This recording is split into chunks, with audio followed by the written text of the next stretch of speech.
Hello guys, mumeze gute? Noneho ndagarutse tudatinze, ndagarutse cya kibazo cyacu cy'umunsi nk'uko bisanzwe kuri iki gihe ko ari ikibazo cy'umunsi ngomba kubaha mbagezaho.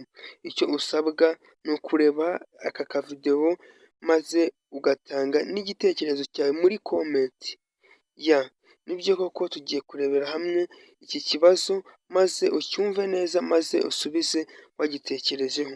Niba uri mushyashya kuri uno muyoboro wacu, ibuka gukanda subscribe, ukore ku nzogera maze tuzajye tubana umunsi ku wundi. Welcome. Umva iki kibazo witonze.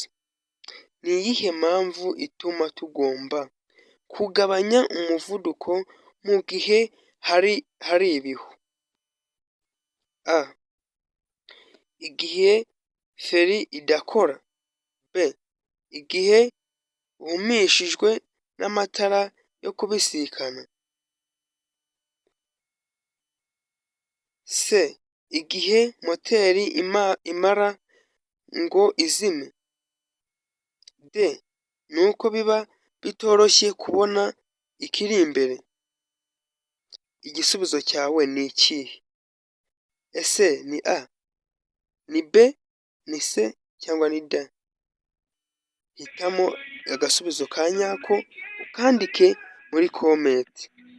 Aka video wibuke kugasharinga inshuti zawe maze nabo bamenye aka kabazo nabo babe bagatekerezaho.